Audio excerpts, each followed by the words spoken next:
Today is the second day of the October-November 1985 retreat. At first there's an announcement for people who weren't here. Yesterday after lunch we had a fire drill.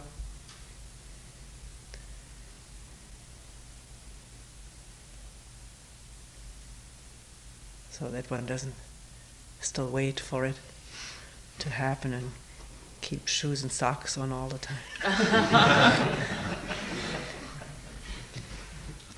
Also, if there is a fire alarm, it's not a drill.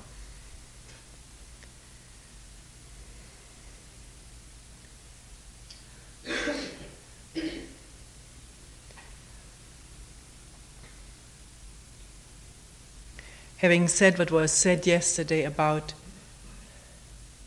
this whole matter of drawing around or listening to one person talking with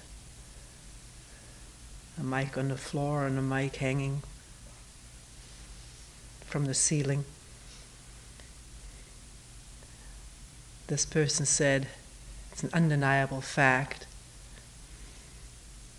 that you give talks and we listen, and it is acknowledged that there is a function here to do this talking to people together and alone. And we came to the other fact that the problem arises when images are made of this. Images are made of the person who talks and images of oneself as a listener, images of the others.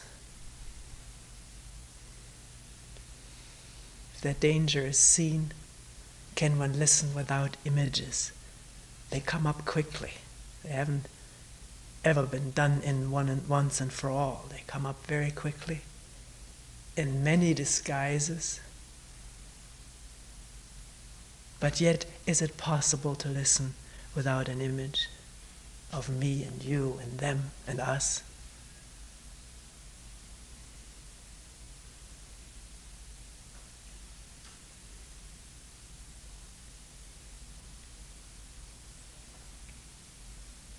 Another problem is when something is said that one has heard 1,000 times before.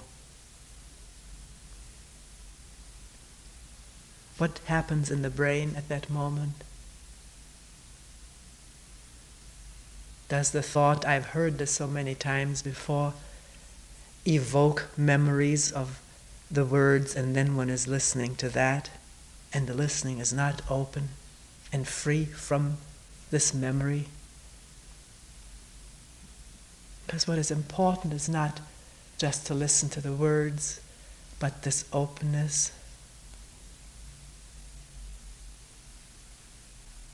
Not confined to what one remembers.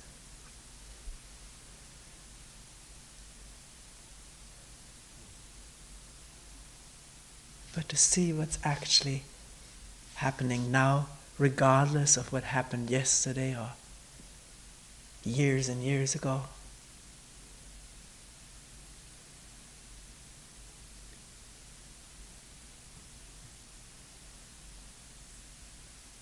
When that openness of listening is there, then it doesn't matter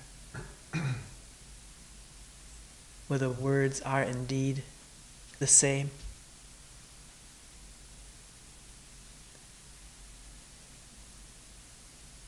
Because the essence of speaking is not to say words, to transmit words to be remembered,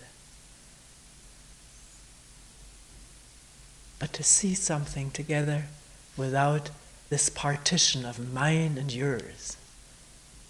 My mind and your mind. My mind functions differently from your mind. That idea is lodged in the mind, there's already a wall that divides us.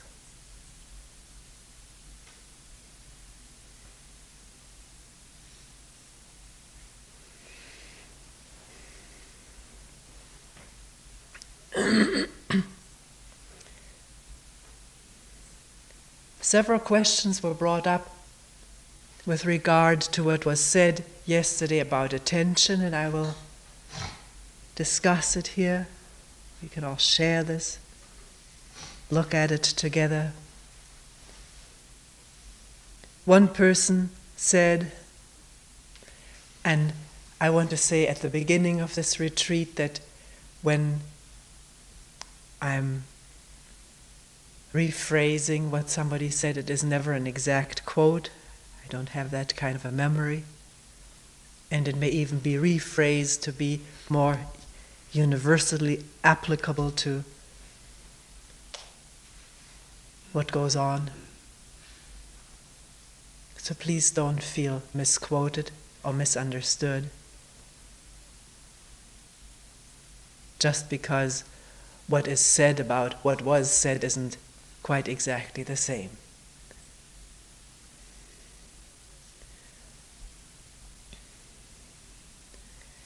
This person said, what you said about there being no motive in attention,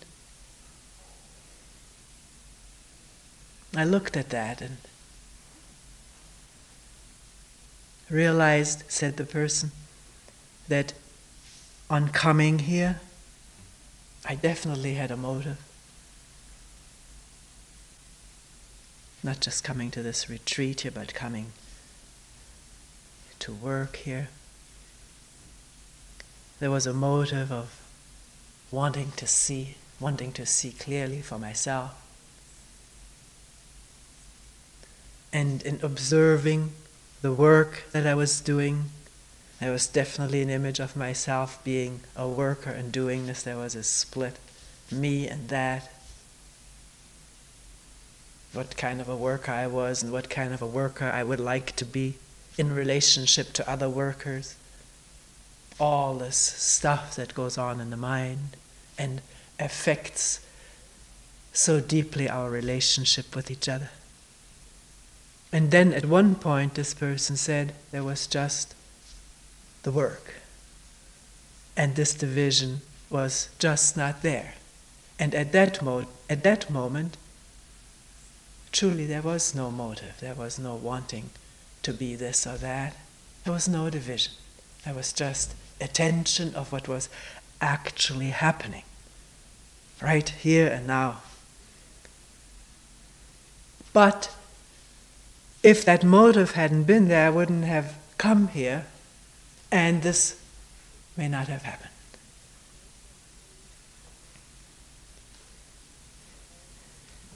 So is one saying that all through one's life there are motives?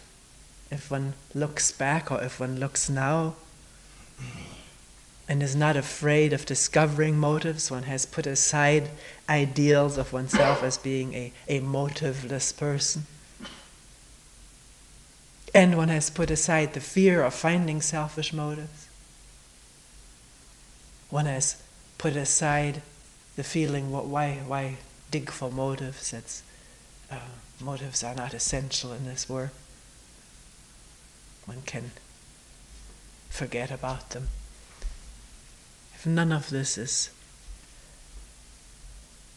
active in the mind, one does indeed discover that practically everything that we do is motivated by some form of self-interest, which can camouflage itself as interest for the sake of other people, work for others, and yet one's own satisfaction is sort of at the base of the activity. That can be tested quite easily if one does not get appreciation for one's selfless work. One begins to get bitter and resentful and leave it, or, well, we know this whole thing of good works for others needs to be questioned very profoundly and honestly and fearlessly. So one finds that one's actions are beset by motives. One of the motives being to see clearly, to awaken to truth.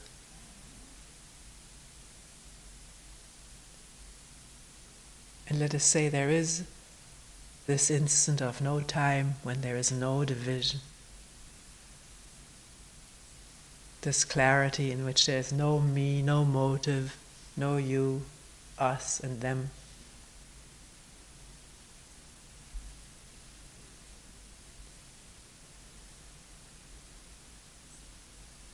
And then does the mind try to figure out what brought this about?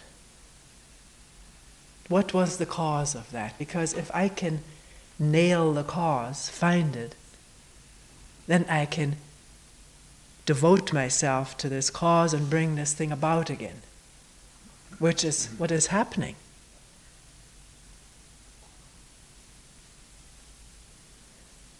In all the spiritual, religious salvation methods, someone has had an experience and then in retrospect tries to figure out what was it that led up to this, and if one can trace it and figure it out, then one has the stuff to found a school, to teach that to others, the steps that one believes led up to it. But this seeing without division, without motive, without self, that cannot be taught. That has no cause. And everybody can test this and question this for himself, herself.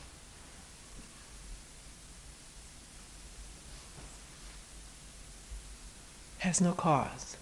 It is not causally brought about by anything or anybody.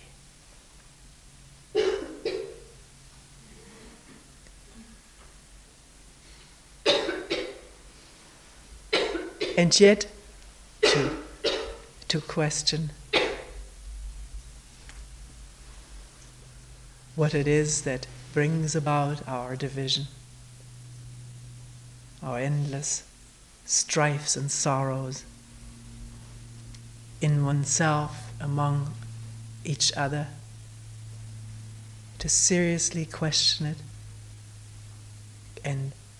and see the need to understand clearly, so one will not perpetuate and recycle our age-old behavior in division.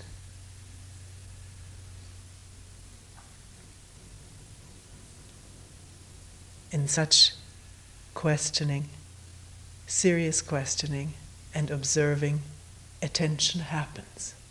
Even though one can not say this led to that, or this is the cause of that.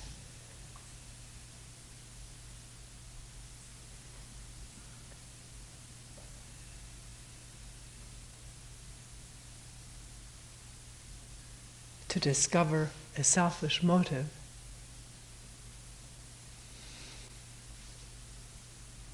what happens if it is discovered? Does one immediately react to it and saying, well, this is human nature, it's unalterable, that there is selfishness everywhere? Or does one condemn it and set about striving for unselfishness? Or does one ignore it altogether?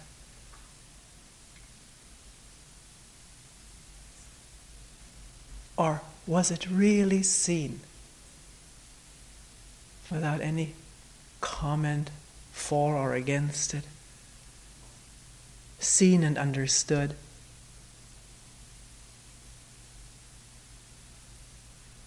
And can it just remain with that?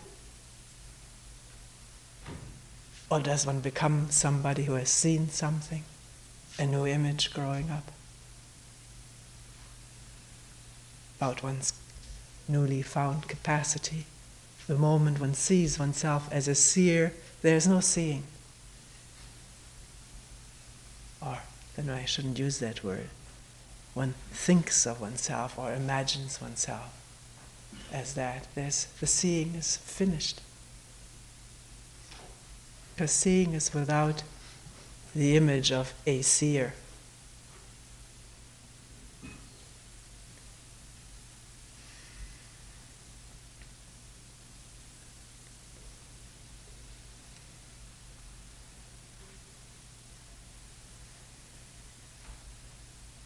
In observing selfish motives,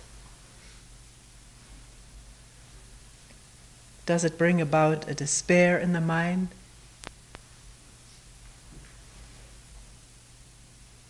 That nothing can be done about it?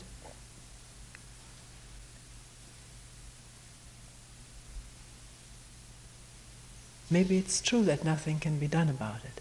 The self, whatever it does to try to improve itself, fight itself, suppress and control itself, is still the self. Which means lots of thoughts and ideas involved, and not the clarity of understanding what is happening this instant.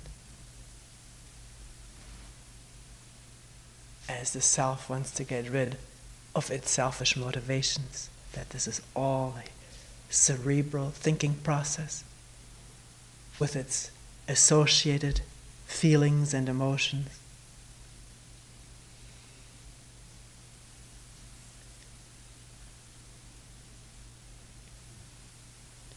This brings me to another point that was brought up by someone who said, in practicing a focalized practice, questioning in a focused way with a word, in past years, there was this somewhat satisfactory and good feeling that one always had something to do. There's always something one could come back to and do, which is not only satisfactory in a spiritual practice, in quotes, but we've been trained that way.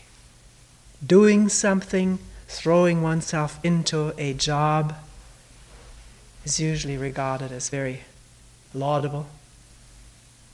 We're admired for it or appreciated for it. We get rewards for it. And for the opposite of not doing anything, we're called lazy.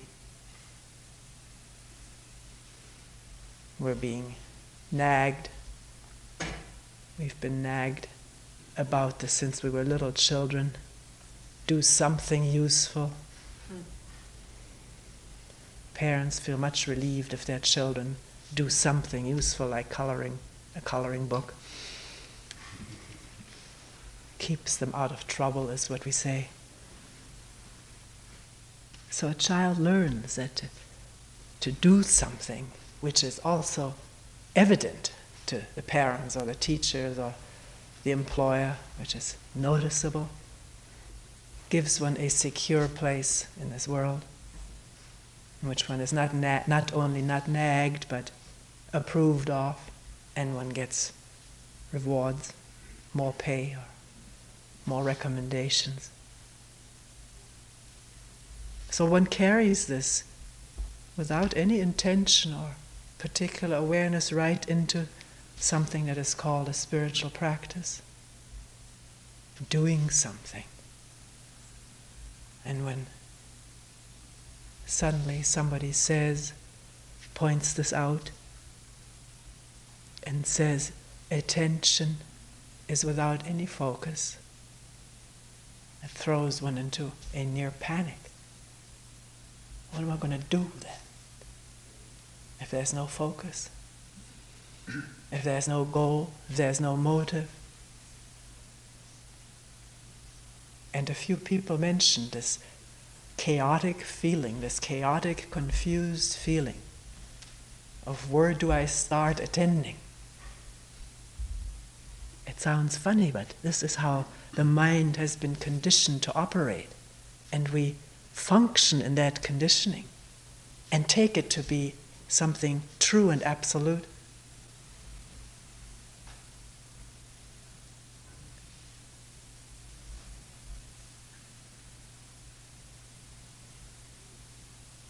What does it really mean not to do anything? I don't mean on a building site where one is hired or has agreed to build a building, or whatever we're doing to earn our livelihood.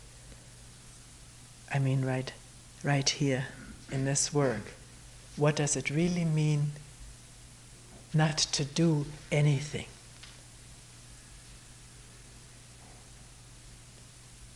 Has one ever looked at that or thought in those terms?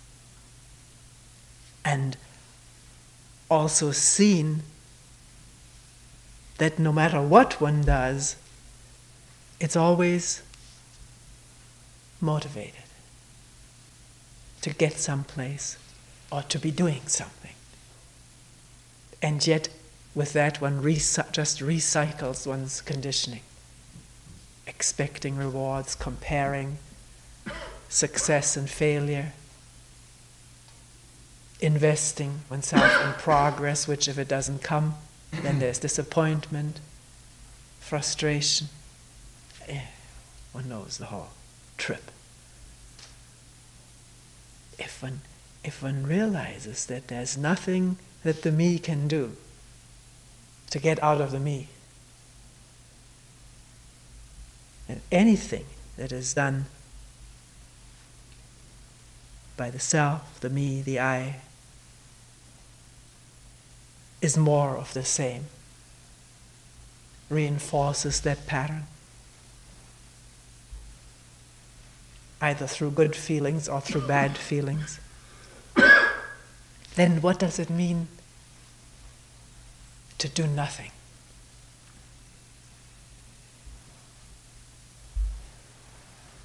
Not to do a thing.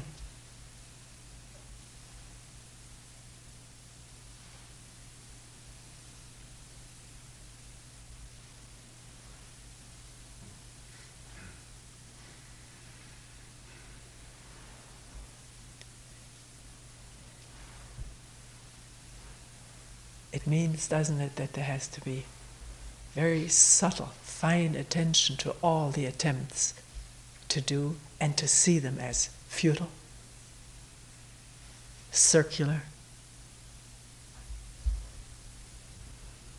self-defeating. And in seeing that, can the self-defeating loop stop and not immediately look for another loop to get caught up in? So something is happening in this brain, mind, and body. We expect something all the time. To be doing something and get the physical and mental feedback from it, because then we feel we're alive.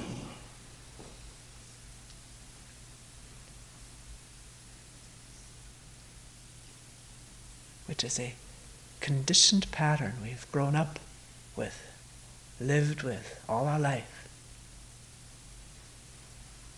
What does it mean not to do a thing? And all the energies that are habitually used in doing this and not doing that, controlling this, focusing on that, bringing this about, averting that, escaping, all these energies gathering in not doing a thing.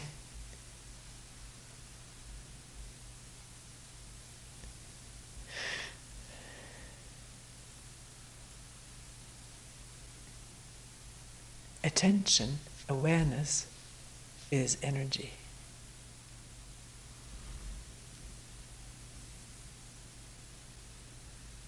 It is energy that is gathering in not doing.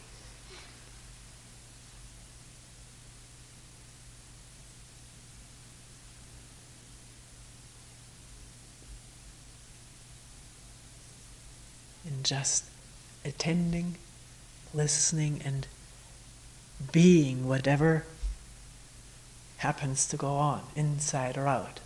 No division, no grabbing onto it or shoving it away. Which means the grabbing and the shoving have to be seen as they come up habitually and understood immediately. If they're not understood immediately, they go on. It's a record then, or a tape that plays. And then that there is no attention.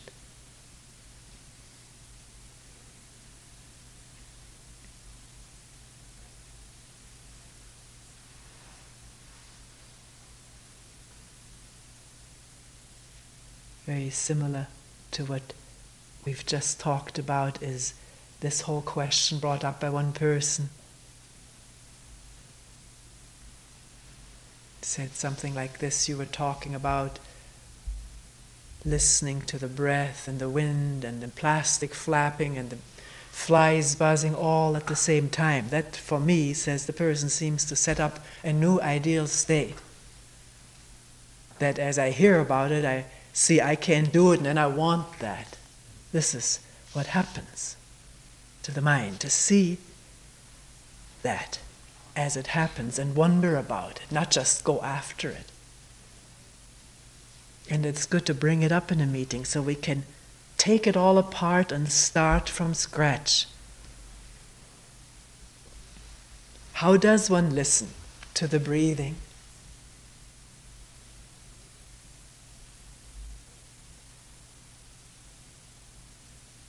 Does one label it, or is that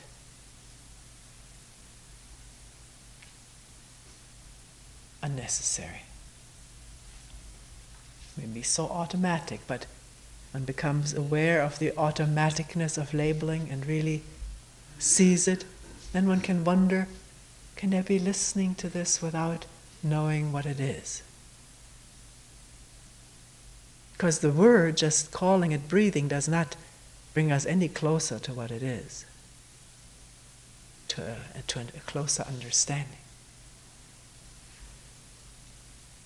And it's not even a matter of wanting to understand what breathing is, but just listening to it so fully that one realizes, one doesn't know what it is, just what's going on. And in that there's openness, because there's no knowledge there that confines.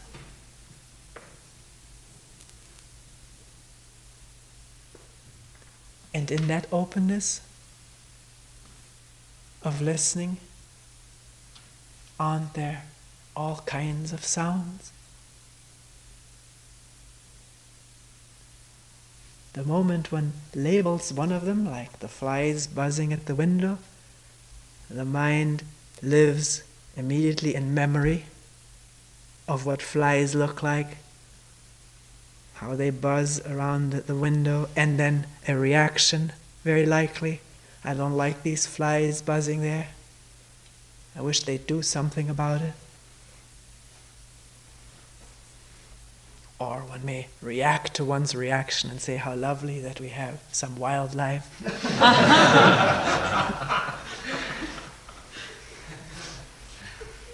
At that moment, there's no awareness of the breath, because the mind is narrowly focused on what was originally maybe a pure perception and immediately became a labeling, an association, and then a reaction for or against, philosophizing about it. There's no end to our involvement with what we have perceived at one instant. And that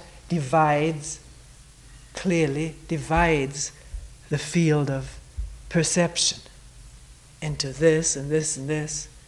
And then one thinks, oh my God, I'm not attending to my breath. I forgot about that. So then there's self-deprecation over not sticking with that. And there's no openness to hear the flies buzzing.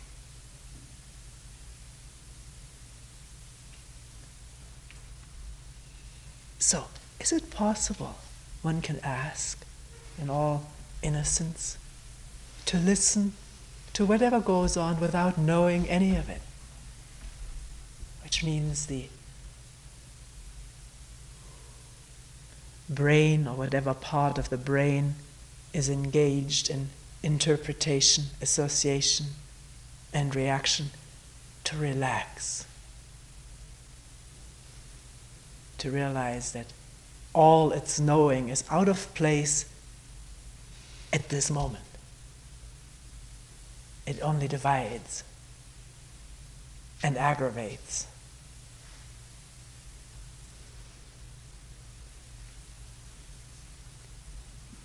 So is it a matter, I don't know whether I mentioned this, the person said, is it a matter of choice? I feel I have to choose what to attend to.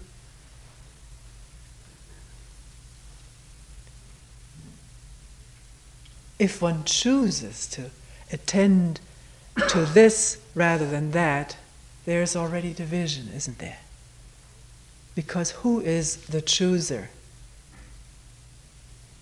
Or, we don't want to put it in those terms, what is it that makes a choice?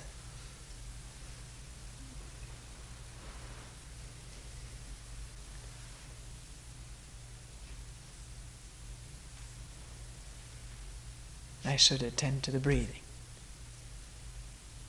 That's more important than this or that. The choice comes out of one's background of learning, past experiences, what one has been impressed with, one's tastes and preferences. All of that is the chooser. And it's limited and divisive. Because in preference there is this rather than that.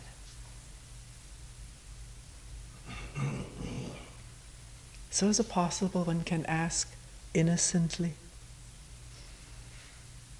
to attend without any choice?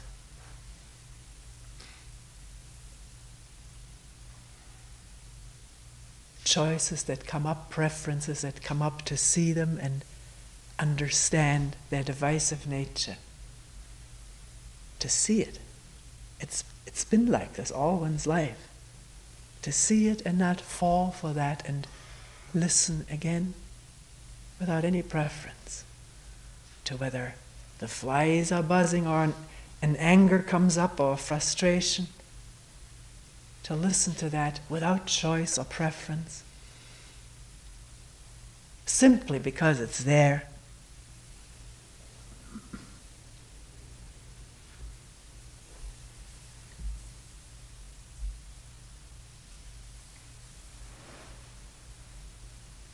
And listen so fully that there's no room for expecting an outcome. No room for a motive. I'll listen to this if I can get rid of it. I'll listen to the anger if it means that I'll be free from anger. That's not listening. That's doing something to get someplace.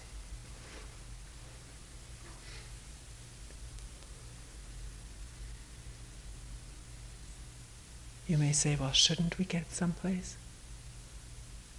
Where do we want to get?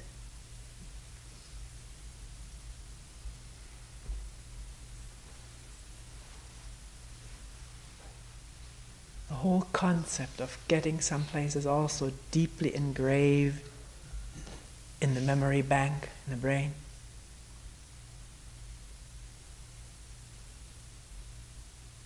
And one may have never questioned it, whether there is some place to get.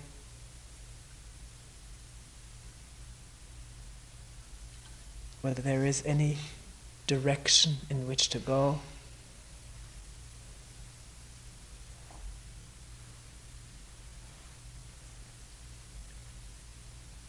To question it, not to take it for granted and live by these ingrained concepts. So mechanically and automatically.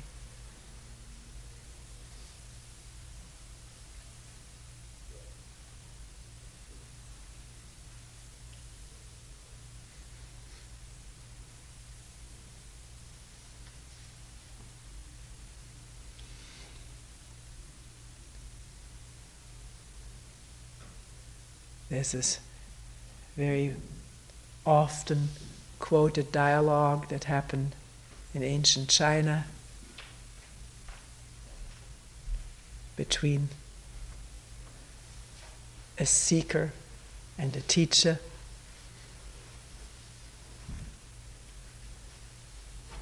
The seeker had traveled thousands of miles across China to seek out this teacher, to ask, what is the way?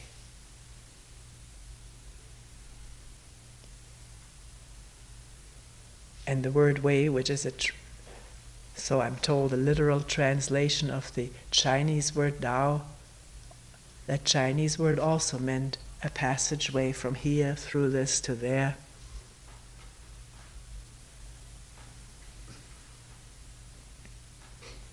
But it was also a word for truth, reality, the absolute. What is that?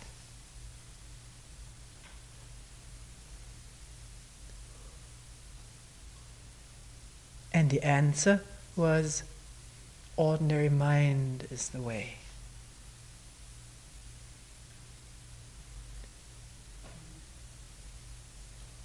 Which one could interpret as saying, well, just live the way you're living and don't make a problem out of it.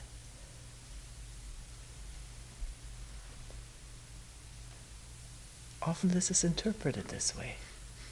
Also it is said here, just don't make a problem, just become one with it when it comes up, and then the problem is gone. But who becomes one? And what happens to that one after the problem is gone? He or she goes one's merry, ordinary way of getting into it over and over and over. And one has now this method of becoming one with something, so it's not a problem.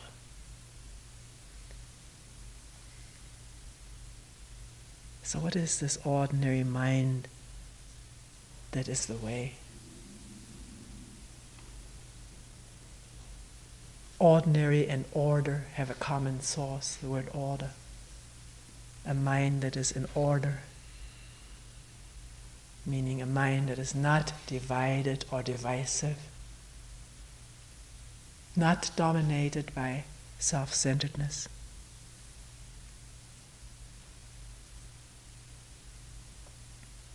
Well, to leave the ordinary mind and go on with this dialogue, the seeker persisted and said, how can I get on this way?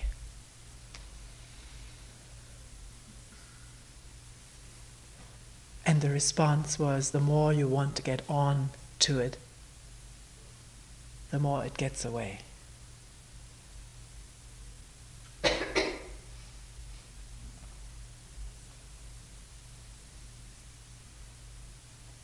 And the seeker, but if I don't strive to know it, how can I know it? And the answer was, it's not a matter of knowing or not knowing. Knowing is illusion, and not knowing is vacantness.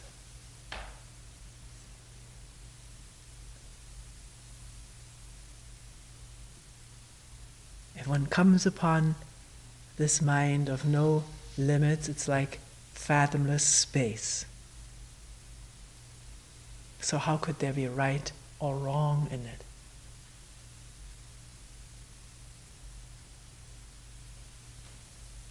Or choice?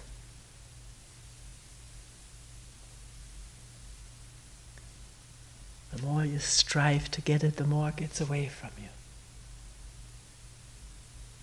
But if I don't strive to get it, how will I get it? This is our next answer. But it's not a matter of getting, or getting someplace.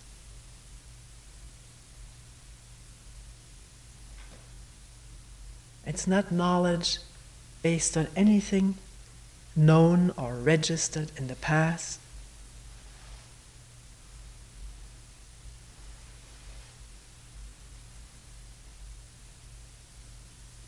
has no direction, has no time.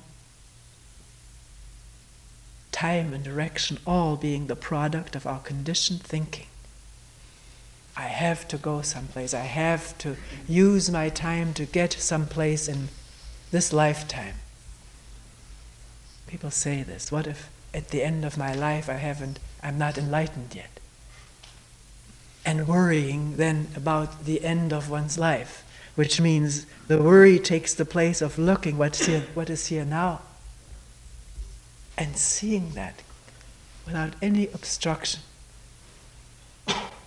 Obstruction being the time, the idea of the time it will take me before I will finally realize something. It's also ingrained in our mind.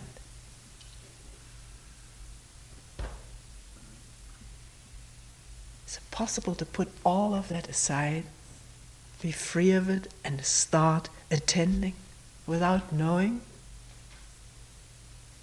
With a mind that is quieting down from all the noise of past experiences and methods and conditionings.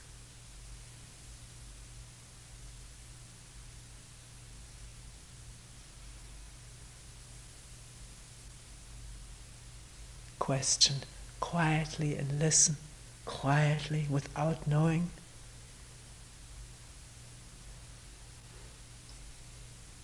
A method or a result?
We will end here for today.